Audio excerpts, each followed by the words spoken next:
Welcome to Hear Her Sports, a podcast about exceptional female athletes in women's sports. There are a lot of us out there. Find us, see us, hear us. Before I get started, a quick reminder that our partner Allie's Bar is offering 50% off and free shipping to Hear Her Sports listeners. Use the promo code HERSPORTS at alliesbar.com. Head to hearhersports.com membership page for more information. They are gluten-free, non-GMO, kosher, and filled with recognizable ingredients. The sweet potato with pistachio, cashew, pumpkin seed energy bars are packed with 6 grams of protein. And now let's get started. Alison O'Hara is one of the original founders of True North Adventures, a kayak and stand-up paddleboard guide company in Homer, Alaska. This is the beginning of her 26th season. She's been doing it for a really long time. She guides around Kachemak Bay and Yukon Island. Alison is a real storyteller, so definitely hold on for an episode filled with orcas, Alaska, plane crashes, Nordic skiing, and women, and coaching. I met Alison while I was in Alaska for 2 months on an artist residency, and I started working out with the Homer Women's Nordic team. It's a group of really exceptional, adventurous, and really terrific women who train from mid-October through spring, and I was lucky to be there during that time. And they welcomed me with open arms, and I had a blast, and even considered moving to Homer, Alaska permanently just to be able to train with those guys. We started out our conversation talking about what else but the weather. Here's Alison. And now we have snow. This past winter we actually had snow, which we hadn't had, I think, from before you were here, like for 3 years. So for the ski team, it was just a whole new world. It was a blessing. And in fact, I was skiing up till a few days ago. No, that's great. Yeah, great. And like skiing and kayaking in the same day. I know.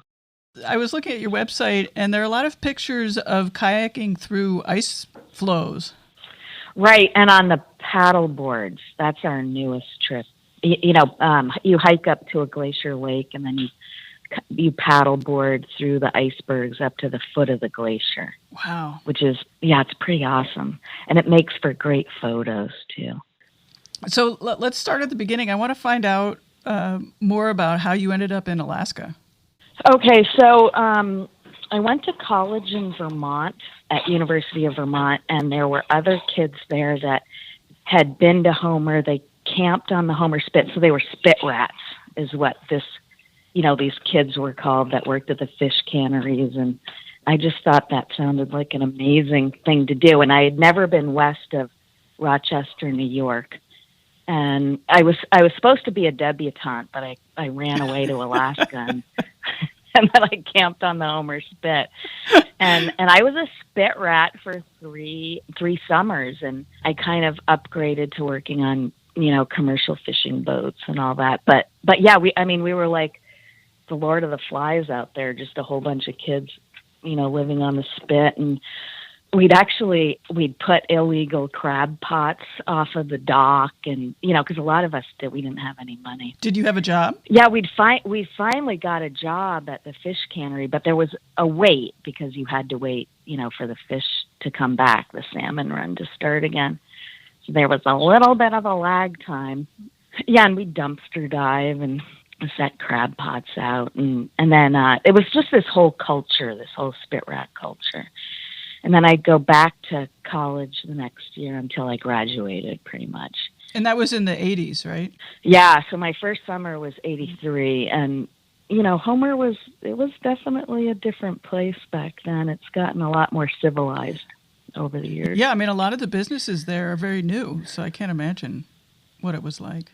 Right, I know. There was like a little, one good restaurant back then, and now there's like a dozen of just, top-notch restaurants, and then there was a lot more of an enclosed feel because we hadn't had the spruce bark beetle, so that that killed a lot of the trees. But it used to be kind of very nestled in the woods, and there were all kinds of dirt roads and crazy characters called, like Dirty Dave, and, and I'd come up with a bunch of women, girlfriends of mine and we were camped on the Homer Spit, and we were the Vermont girls. Of course. Yeah, we were called the Vermont girls, and then there were like the California guys and all that. So that was, my humble beginnings were on the Homer Spit.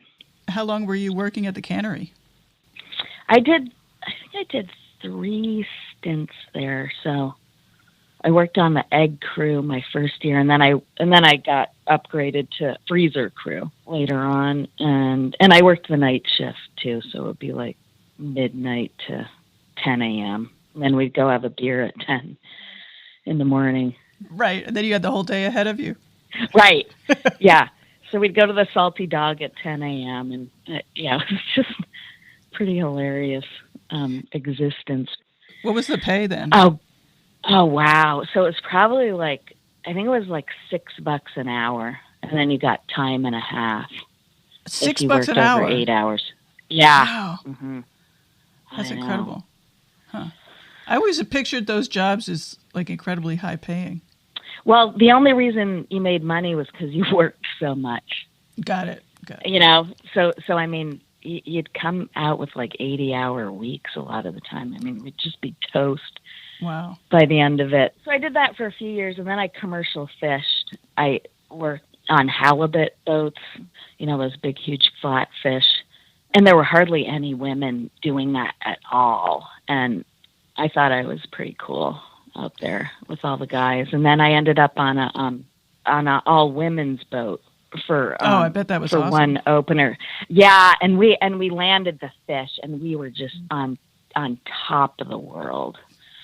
When we were delivering, and everybody, you know, all these big guys are just like, whoa, those gals actually caught some fish. And so that was pretty exciting, you know, and we did it comfortably. Like, we brought really good food to eat, and we actually took naps, and it was really pleasant. So I actually liked that better. That's the origin of your guiding business, it sounds like. Yeah, and then I worked for Fish and Game for a couple years remotely out across the inlet and I spent 2 summers out there doing, you know, salmon studies and lake research out, you know, I mean, we'd float plane out there, and then I wouldn't see anybody for 3 months, and that got kind of lonely over there. So then after that, that's when I started the kayaking business. So I want to go back a little bit. I've been in Alaska for a month, and I know how tough you guys are. So had you, as a kid, been tough and sporty, or did you just arrive there and Alaska turned you tough and sporty? Well, I thought I was tough and sporty, you know, on the East Coast, but I really got tough up here for sure. And I just had the mentality that I actually studied women's studies in college, and when I got up here, it's like I just wanted to, you know, live being a woman and doing whatever I wanted and whatever I thought I could do. I just didn't want to be, you know, held back. So that's why I kind of, you know, went off into commercial fishing, and I did carpentry, and I just kind of wanted to explore stuff that wasn't normally like in women's fields, I guess. Did you do sports as a kid? Yeah, I did. I was really athletic. I played soccer and field hockey, and our school didn't have a gals tennis team, so I played on the guys team. And then I skied a lot, and I actually went to a boarding school in Lake Placid, New York, and it was for outdoorsy kids, which was great because we didn't have class from noon till 4, and you could do your sport, which I think is brilliant to be able to get outdoorsy kids outdoors during the winter, during daylight hours. But I was a tomboy, you know, back on the East Coast. But up here, I really learned how to do stuff, you know, like run a chainsaw and a snow machine that, you know, I resurrected this beater snow machine that I had gotten for free, and, you know, just try. And then I got a sled dog team, and I don't know, I just tried everything. And that's great. That's cool. And I know that you lived in very rugged conditions also. I remember you telling me about that. Right. So for 22 years, I lived off the road. So you had to hike or ski in, or the last couple of years I had a snow machine, but I could never start it. So it was just kind of easier to ski in and out than the frustration of, I hate those pull starter things. And then my daughter was born when we lived off the road, so she spent the first 8 years of her life, skiing in and out to our cabin, and we didn't have running water or anything like that. So, yeah, that was definitely an interesting period. And hauling a kid out on your back, skiing, and then by sled as she got older. And then when she was 3, she was skiing on her own, in and out, pretty much. And I had a little tow rope, and I'd tow her up the hill. And then I'd cut her loose on top of the hill and give her a little shove. So she's actually she's a badass little skier now. But she had to be. I mean, that was how she had to get home. Right. And do you miss that now that you're not living off the road, or are you happy to be in a house with running water and a shower? Yeah, I would have to say I don't miss it. But I like telling the story about it. And while I was doing it, I loved it. But I like being right in town, and my daughter and I live in this cute little house, and we have 2 bathrooms. So we do a lot of bathroom time now, and we're right on the bike path, so I can bike anywhere. So yeah, and there was so much time spent just getting in and out as we had more of a life in town, like when Katya started going to school, and so it's just the commute was just getting kind of crazy. It was a lot easier when I worked seasonally, and at the end of the fall, I would just go hunker down up at the ranch, and I didn't really need to, commute. Right. So it worked well then, but now, no, we've totally got it made in town. Yeah, now. It takes a lot longer to haul water than turn on the tap. Exactly. Yeah, it's just like your whole day is based on survival. Yeah, hauling water in and out, and heating the wood stove, chopping the wood, and all that. And then punching the trail in and out. Like if it snowed, you'd have to snowshoe the trail, and then it was going to be skiable after that. And, all that stuff just took time. Let's go back again to the kayak business and tell the story of how you started that. Like, why kayaking? Why guiding? Why kayaking? Right. Yeah. So the whole eco tour thing really hadn't taken off yet. So that was a bonus, because when I started True North, we were kind of just slightly ahead of that curve. So we were established.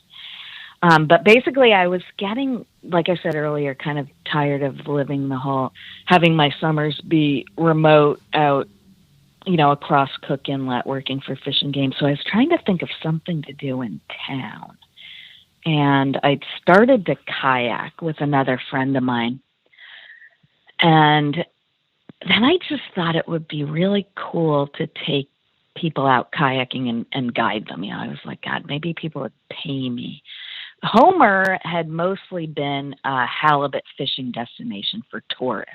But occasionally, like families would come up and the guys would want to fish, and then the kids and their moms would want to do something different, or whatever. The first year of business, we just kind of got a lot of, the people that didn't want to fish. And we got a few. I started with my friend Kevin Bell, and we got some garage sale kayaks. I think our seed money was like $4,000 or something. We put in $2,000 each. And we got a little base camp across the bay on an island. And pretty much we stayed out there just all summer, and the water taxi would bring our clients over to us. And there weren't cell phones then, so we'd either, hear the boat coming in at 10:30 or not, Sometimes we'd still be in our tents. I mean, we were in our 20s. And, I'd come out of my tent, like pressing my teeth, like, oh my God, they're here. So it was sort of, we're these kids trying to start this business. And we had like a, case of ramen noodles and a box of wine. And we were just in seventh heaven over there. I think we had 50 clients. That's a lot for a first year. Yeah, we did pretty well. And there was a charter company on the spit that took us in and said, hey, well, we can do your bookings for you. Although, like in the front of the office, there were all these, young women that were selling the halibut trips. And if you wanted to do the kayak trip, they sent you to the little old lady in the back room named Mary Peppa. And she was from Boston. She'd be like chain smoking back there. And somehow she sold 50 trips. I don't know how. She was very kind of disorganized. And one time I went in there and she said, so Alison, some people came in here and they wanted to know what the kayaks were made of. And I said, I think they're made of steel and wood. And I was like, oh, God. It's like, how did she book anybody? and we'd call up and we'd be like, how many people do we have for tomorrow, Mary? And she'd say, well, I think you got 10 for tomorrow. No, you got 2. No, you got nothing for tomorrow. And so those were our humble beginnings. We had one trip a day. It went from like 10 until sometimes we wouldn't get back till 7. And, because that's how long we'd want to be out there. But then we kind of realized, people don't want to be out here all day. And we'd take tons of food and we'd just be out there having a ball and people would just be crawling back to the office after that. So, after some trial and error, we just kind of figured out what trips sort of worked best for your average person and sort of fine-tuned it from there. Are your trips adventurous still, or are they much more tame? Well, we have all of the above now. So they start at a half-day trip. That's the shortest. And then for the day trips, you can do our ultimate tour, which is the longest, probably most adventurous. It's an awesome trip. You water taxi across the bay, and then you do a point-to-point kayak trip through the artist community of Halibut Cove. And then you end up at a trailhead, and then you leave the kayaks and hike up to the Glacier Lake, and then back down, and then the water taxi picks you up. And then there's that paddleboarding trip up there. That one's really adventurous. That's like you're just out there. And then we do up to 6-day guided trips too. So kind of all of the above. Are your clients really in shape and athletic, or is it sort of a wide range? Really wide range. Right now we have a battleship in here. There's a Navy in the bay? Battleship. Yeah, and so we've had these sailors come out. Oh, that's cool. Yesterday that's awesome. We had 2 gal Navy officers come out and they did the ultimate tour. So you just never know. If people want to go out, even if they have, issues, I really like to get people out there if they're game. Like one year I had a paraplegic come out and, got him out there. He's an experienced kayaker from Canada. And so if they're willing to do it, I'm willing to give it a whirl. What's been your most rewarding trip or some memorable trips? Well, there's been some pretty awesome wildlife experiences, of course. Probably one time we saw a pod of orcas surface about half a mile away.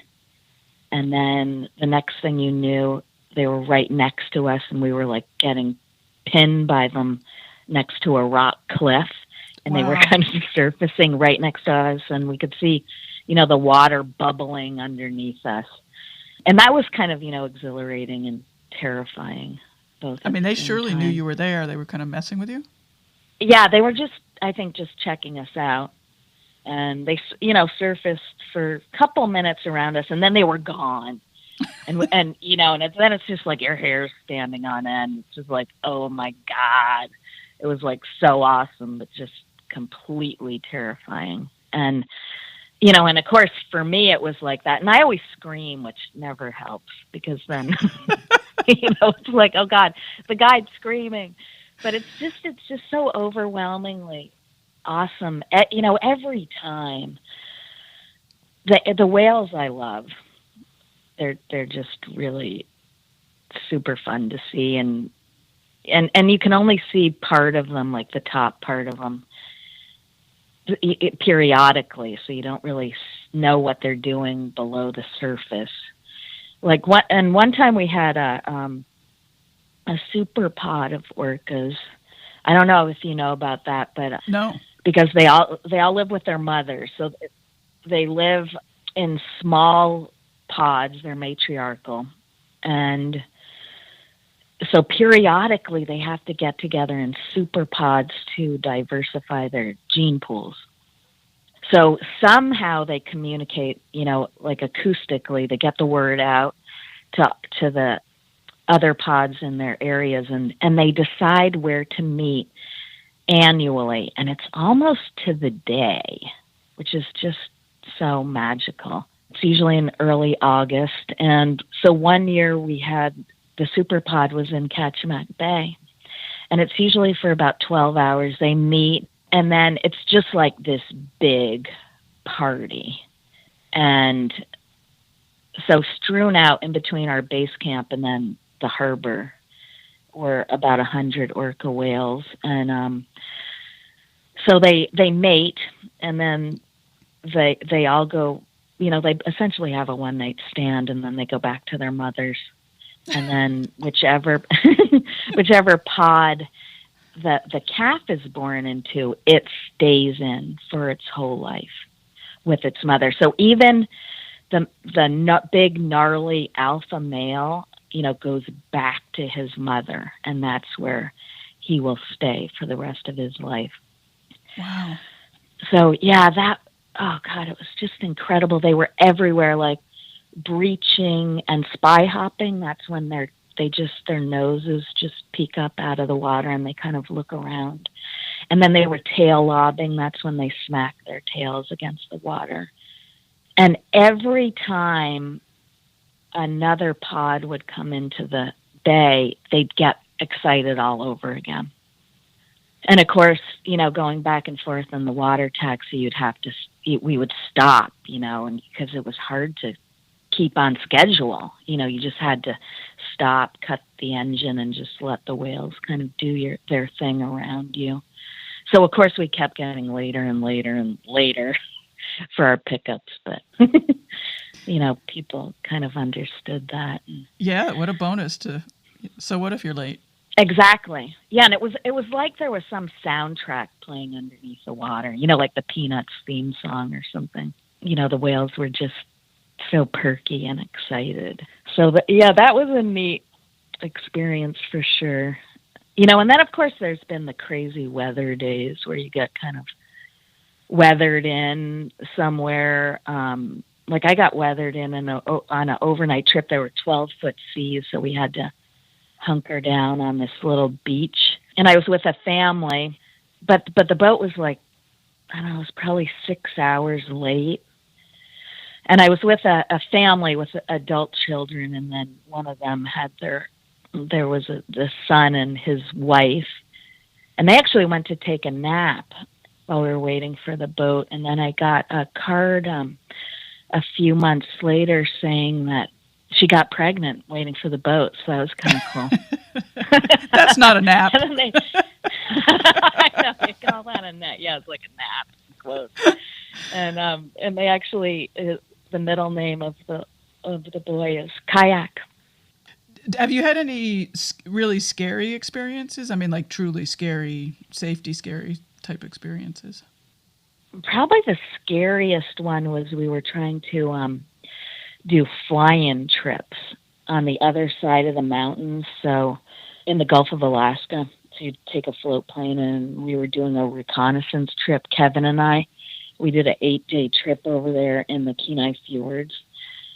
And when we were coming back, the weather picked up like really badly. It was like 50 knot winds probably, and the plane was supposed to pick us up. And they were late, and the later it got, like the worse the weather got, and like the wind was just blowing, or these big, heavy bags of, that had our collapsible kayak in it. And then we kind of threw in the hat. We were like, oh, he's probably not coming. And we actually did not want him to come because it was so rough and just so gnarly. And then right as we started to set up camp, all of a sudden we saw this light bobbing around. We're like, oh no, it's the plane. And so he landed, and then the pilot was like, okay, get all your stuff in here, like super fast. We're just like throwing all our stuff in. And there were these huge gusts of wind. I was just like, oh God, I really don't want to go up in this plane. And then right as we started taking off, the pilot starts like swearing up a storm. And he had no control because the bags had gotten stuck on one of the controls, so we couldn't actually get the plane up, and it was almost getting slammed into the water. And finally we moved a bag, and he got the controls back, and then we got aloft out of there. And then the whole way back, we just got pummeled up there in this little teeny plane. But then we landed and just kind of sat there. It took us a while to even get out of the plane. We were just so shaken up. But that was a close call. It was a really close call. That was one thing I noticed when I was in Alaska, just how dependent everyone is on planes. And right. You sort of want a plane, but not want to fly the plane. Exactly. I know. And stuff can go wrong on boats, but at least you're on something kind of firm. Like you can't like drop out of the air. But speaking of planes, like we also had a plane crash. There was a plane crash on Yukon Island about 12 years ago, right next to our base camp. I was on the beach with a group, and I was doing the kayak orientation, and we heard this airplane cut out, a little Super Cubby kind of airplane. It was actually a Cessna 206, and so I stopped the orientation, and we all ran around the other side of a rock, and this plane was coming in, obviously trying to make an emergency landing, and it just quit, and it nosedived right onto the beach.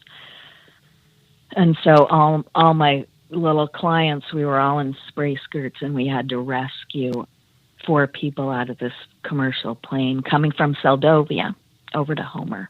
That was probably my most hair-raising experience out there, was rescuing these people. Wow. Yeah. Back to the business a little bit. How many employees now do you have? About 15. Whoa, that's a lot. Are they all guides, or do you have other support people? So there's guides, and then there's couple office people. No more Mary, whatever.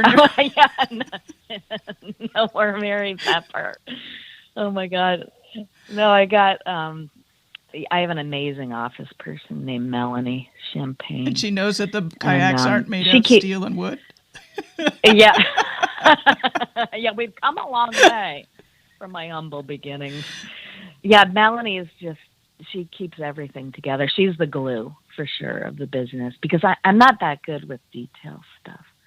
So, and then there's some deckhands. They're kids. I like to hire kids, and got to get my daughter's friends deckhand on the boat. So there's 2 water taxis, a couple boat drivers, deckhands, a couple office people, and then there's about 8 guides that do, paddleboarding and kayaking. And are you still guiding as well? Yeah, it's kind of what I do best, is the guiding part, for sure. And I love the paddleboarding trips, and so that it's nice for me to do something fresh, because this is my 26th year guiding. But I still like going out, kayaking around Yukon. I've probably been around that island, a few thousand times. It's my office. I love it. It's a beautiful place to be. What do you like about guiding, and why do you think you're good at that? Well, I love making the area come alive. I love telling stories about, like the old homesteaders on the island, or we have this amazing archaeologist, a female archaeologist that was here in 1929, named Frederica de Laguna.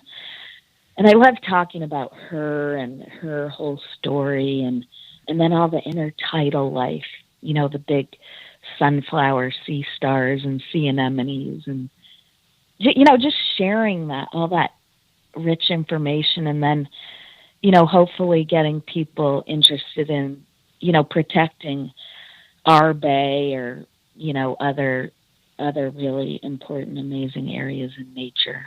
But I'd say that's why I like to do it. I just like to, teach people about our, that little island has so much to tell about it, even though, it's beautiful just looking at it, but I think the stories are just really what makes it an amazing place to be and learn about.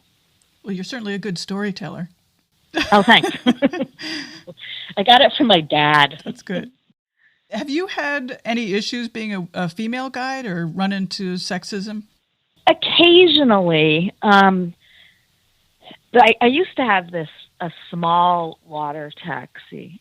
It was super cute, called the Harlequin, and it was locally made here in town. And people would look at me, I'm kind of small, and they'd look at the boat and they'd be like, "Really? You want me to go across the Alaskan Ocean in that little Barbie boat with you?" And, I kind of had that a couple times. And but because I've been doing it so long, I think I come off as really confident. But it took a while to get to that place. And honestly, it was only really a couple times that happened. And then I straightened them out pretty quick. Well, that's good. I know. And I honestly think it was just because I felt really solid, most of the time. And, right. And if I didn't, I learned early how to hide it. Like when things got really bad, like the sunglasses come down over the eyes to, hide the terror. And I'm pretty chill, like Grace under pressure externally, I think, even though internally it's like, I'm scared to death, but I think I present it, things in a calm way. Well, you must have some, sort of inner sense of confidence. You started this business when you were quite young. Right. Yeah, exactly. So, and so over the years, I think one of my strong points is just dealing with chaotic stuff, because sometimes it just can get kind of nuts out there. It's just, there's so many logistics, and then the weather and the tides and the people and the guides and but that's where I thrive, I think, is just in kind of more of a chaotic environment. That's why I'm not that good in the office, where it's like I have to be precise and like my numbers have to align, and I'm not so good at that. It's a good job for me. Yeah. You also do a bunch of other stuff. You ski, and I know you're involved with coaching high school, right? Is that right? Right. Yeah, I've coached kids like in the junior Nordic ski program, and then I coached the middle school, and now I'm the high school ski coach. So I've pretty much followed my daughter. Now she's a sophomore in high school, so I just kind of follow her up through. So I can kind of, keep an eye on her. Yep. But she likes it too. And then I coach the Homer Women's Nordic ski team too. Tell a little bit about the Homer Women's Nordic. Sure. So Megan Carrazza started that probably like 8 or 9 years ago. And she's an amazing force. She passed the organization on to four members, of which I'm one of them. And so we kind of took over last year. I don't know if you knew that. Yeah. But it's an amazing group of people. I honestly, I didn't know how to ski. I had never raced until I started Homer Women's Nordic with Megan. And I'd just regular backcountry skied, kind of what I call tootling. But over the years, over the last 9 years, I've really learned how to, skate ski and then classic ski race and get really involved in teaching technique and race strategy plans. And, I've done stuff in the last 9 years that I never, ever would have thought I would have done, like racing 40K skate ski races and, and coaching a high school ski team. And I owe a lot of that to Megan Kraza just really having faith in me, and getting me out there. Like my first year of Homer Women's Nordic, I wanted to do the 25K tour of Anchorage, and Megan refused. She was like, no, you have enough training to do that 40K, and you get out there and do it. And I'm so glad I did. So. I thought you were going to say that she didn't want you to do 25K because it was too much, but no, she wanted you to do 40K. Yes. She was not having me do the 25K. It was not an option. I love it. So I know. And she was just, and I love her whole idea of that we give back to the community. That was a very important thing because that group, it only costs $100 a year, and you get, 6-7 months of coaching, top-notch coaching. But in exchange for that, she really likes people to go out and, and teach other people and spread the ski love. She is an amazing, amazing coach. I mean, I've had a few coaches, and she really is one of the best, if not the best. It's extraordinary how well she explains it and how well she knows it from an internal sense, but also how well she's kept that group together. Yeah. Yeah. And she adds really like interesting slants to stuff. Like, for instance, she always tries to have some sort of analogy for the day. Like when we were doing poling, like you want to have your arms bent when you start double poling. And then you want to lengthen them out in the back. So she would compare that to like a mullet hairdo. So short in the front, long in the back. And it's like you never forget You can't forget it. I get out there. I know, I'm like double pulling. I'm like mullet. Right. Short in the front, long in the back. Here I go. So, she's very creative. So I've tried to do that when I teach is, just really get that creative element, which has been really important with the high school ski team and with kids, because you can just make it, that much more fun and interesting. And then they never know what's going to be coming at them the next day, so they show up. They're like, now what's she going to make us do? Are you also really aware of intervals and an endurance day and a sprint day and a rest day? Do you have a huge plan for the whole season and for each week and that kind of stuff? Yeah, totally. Yeah. So, yeah, it's pretty much that formula, especially in the beginning of the season before we get into kind of back-to-back races. So just, building everybody's stamina up and, you want to do the endurance, and then the speed intervals and hill intervals, like you said, is definitely key. And then when we start racing, it gets a little easy. We don't push them quite as much, and we try to make it fun. And then we work a lot on race strategies and stuff. Like my big thing this year with the kids was learning how to draft. Oh, which you probably do, biking. Yeah. But like once you get to a certain speed, I mean, drafting is huge. So really working on a lot of that strategy, that mental stuff. And I think that's been sort of fun for the kids because it's sort of intriguing. And they really get to think about, different ways of improving their race times and stuff.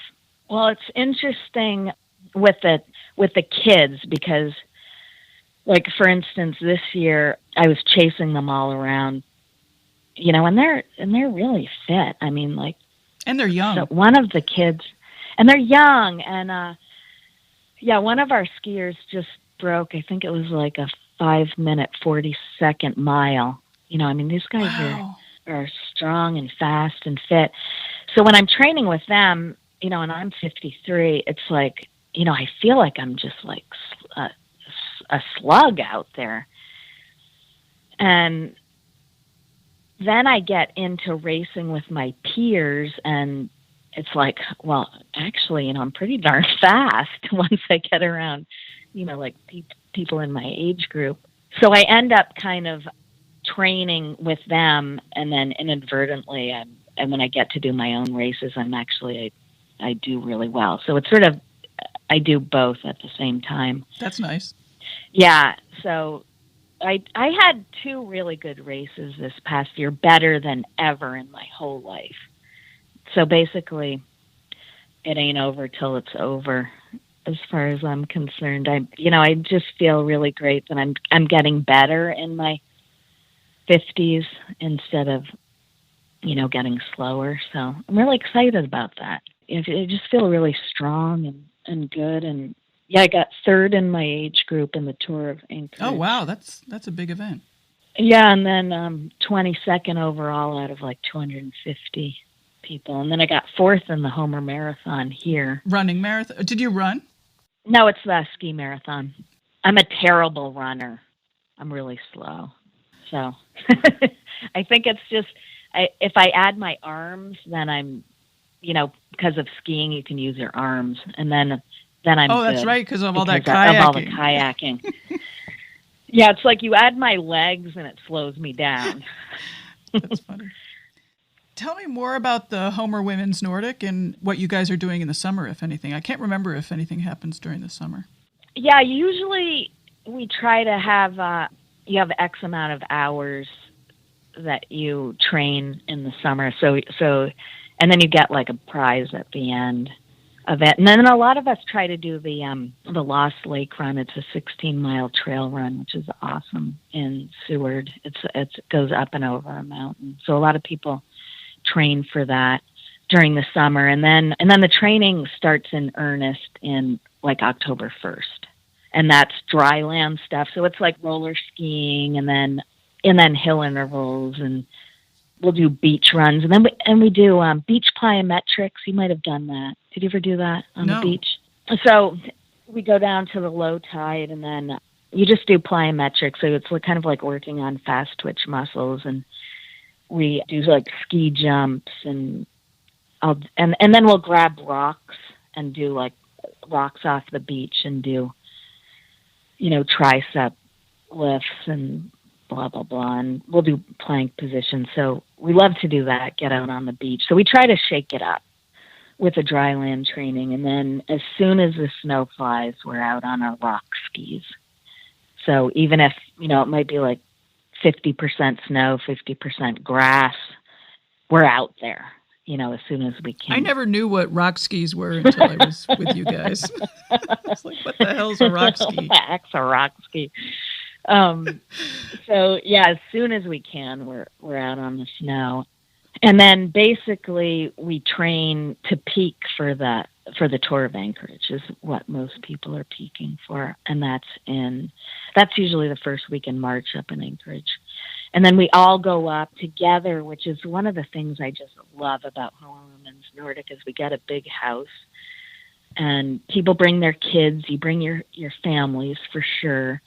And so sometimes people will do, 3 races in a row and you just have this, like your little ski family. And one gal has 4 little kids and I just love that time, being with those little kids. And so it's just a real community and all the women really support each other. Like if someone has a baby or they're sick, it's like a meal train set up. And so we make sure they're fed for the next 3 weeks or it's just offers a lot of emotional support and camaraderie. It's not just skiing. I was impressed with sort of the value of having an all-women's training group, and it was particularly exciting because everybody was, so enthusiastic and so encouraging and, like really in a real way wanted every single person, regardless of their ability level, to succeed and do well and show up the next day. I think that's really unique. Yeah, and I think it's, sometimes it comes up, like, because I think the men in Homer are really jealous because there's not like a Homer men's Nordic. And so it comes up sometimes, like having it co-ed. And we're talking about maybe having one co-ed day, like a Saturday once a week, but none of us want to lose that, just having it be all women's, because I think the relationships are going to develop to be a lot closer, and, we can just kind of talk about anything. And there's not that sort of, competition with, having men there, and just with hill intervals or something where, and then they're going to all be in the front. And I think the whole dynamic would for sure change. And sometimes I like to set up like a little ski jump or something for women to do. And I think it's a lot less intimidating if you're there and you can just feel like you can fall down and you don't have to, keep up with any guys out there. So I think we're going to for sure just keep the integrity of the women's group for the most part. I like it. I'm all for it. Mm-hmm. And is your high school team? It's men and women though, right? Yeah, it's and there's about 22 kids on the team, and the girls team is actually really, really strong, and they're young. So I think by the time they're seniors, they're going to really be pretty formidable out there. I'm really looking forward to see what they come up with. And then the guys team is pretty young too. And they're all just really nice kids. And they've, I've known a lot of them for, since they were in junior Nordic. And then quite a few of them worked for me in the summer, which is really neat. So we just have a really strong relationship with them. But we try to do, like trail runs all summer long. And I like to keep events for the high school kids on the ski team just to keep in shape and see each other and do fun stuff. And do any of them, or have any of them, gone on to, national racing or international racing? We had one kid that was tried out for the Junior Olympics, but he didn't make it. But he's only a sophomore, so, in a couple of years, maybe he'll have a better chance. But, it's so competitive up here. Oh, I'm sure. It's just nuts, and we have the APU, Alaska Pacific University, that just pumps out some world-class skiers out of there, like Keegan Randall and then Holly Brooks. She's an Olympian as well. She taught there at APU, so that's like a world-class, ski institution there. Yeah, we'll see. We'll see what happens. It's, and it's a lot of the psychological stuff. Like some of the kids, they get really frustrated, like he didn't make it into, JOs this year. And so I've been really working with him on just building his confidence and all that. But we'll see what happens. Well, I could talk to you all day, I think, but it's been almost an hour. So holy cow! Well, it was a real treat to talk to you again and hear your voice and hear more about Alaska. Thank you. Sure. Yeah, I'm not sure what it's all about, but I'm game. Thanks for listening. All episodes are available on iTunes, Stitcher, and from hearhersports.com listen page. If you like this episode, I'd really appreciate it if you would go to iTunes and leave me a review. Also, every other week, I'm sending out a short email filled with related articles, links to videos and highlights from the episode, and some other good stuff. Subscribe at hearhersports.com. Order Allie's Bar using the code HERSPORTS to get 50% off and free shipping. Allie's Bars are for, during, and after workouts, or for a quick meal when you're short on time. You can find me on social media at hearhersports.com.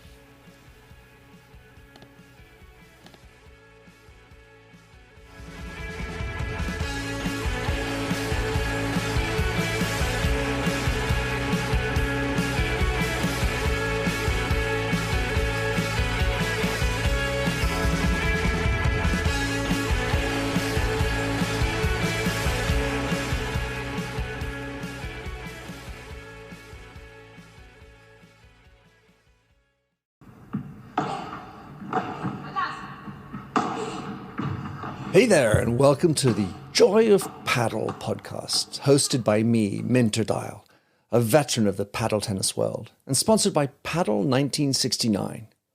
Whether you're a paddle tennis aficionado, just beginning, or have never even heard of paddle, or padel, as it's called in North America, This is an exhilarating new show that delves into the captivating stories of notable paddle personalities worldwide.